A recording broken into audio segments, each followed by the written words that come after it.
Hey everyone, in this video I'm going to teach you everything you need to know about etiquette at a chess tournament. If you think I missed anything, feel free to leave a comment. Let's get right into it. So first things first, pairings are assigned before the round starts and you'll go to your board.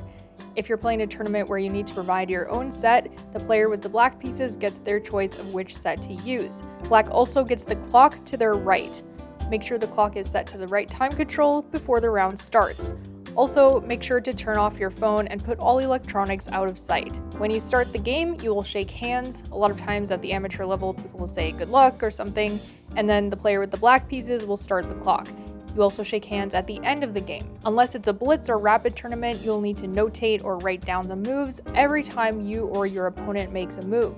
You should move the piece, hit the clock, and then write your move down in that order, and all with the same hand. So don't write the move before you play it. You're required to notate the moves on your score sheet and shouldn't write anything else with the exception of the time on the clock if you want, or draw offers. More on that later. Chess tournaments will be very quiet. You shouldn't be talking or eating food or jumping around at the board. You are allowed to get up and walk around during your game, but just don't be disruptive or talk to anyone, even outside the playing hall.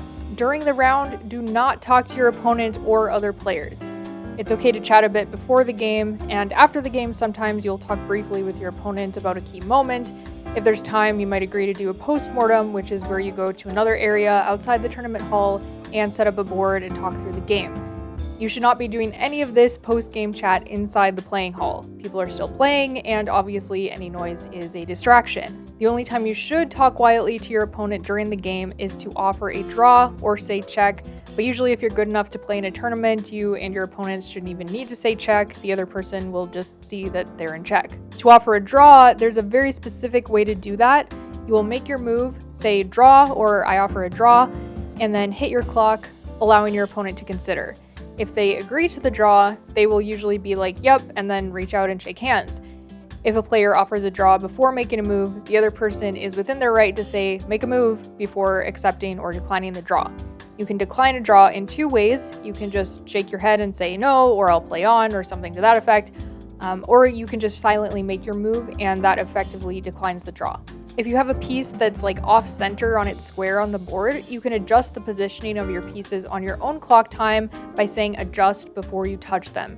And this should be a pretty rare thing, not something you do on every single turn, maybe once or twice in a game, if even that. Otherwise, you are not allowed to touch pieces unless you are going to move them. That's called the touch move rule, meaning if you touch a piece, unless you've said adjust, you have to move it even if it's a bad move. And your opponent can hold you to that, so sit on your hands if you need to. If your opponent makes an illegal move, like moving it to check or something, you should pause the clock and notify the tournament director. They'll have to make a different move, and you'll usually get a few minutes of extra time as compensation. You can also notify the tournament director if your opponent is being particularly disruptive. If you're in a bad position and you decide to resign, you can do that in a few ways. The most fun and dramatic way, in my opinion, is to tip your king over, and then, as always, you will reach to shake hands. You can also just say, I resign, and shake hands, or you can stop the clock and shake hands. Just to note, if you're new to playing in tournaments, don't feel some kind of pressure to resign as soon as you have a bad position just because that's what grandmasters do. You're totally within your right to make your opponent play the game out until checkmate if you feel like it. Make them prove their advantage. I have a video talking about the psychology of resigning too early on my channel, so you should definitely check that out if you're worried about it. On the other hand, sometimes if it's clear that you have no hope in the position, it's worth giving yourself a little extra time to recover between rounds, so resigning is a fine choice there. Just kind of play it by ear, but promise me you won't give up too early. And that's all I have. I hope you enjoy your tournament experience. Like this video if you liked it, and please consider subscribing if you're new around here. I'll see you soon.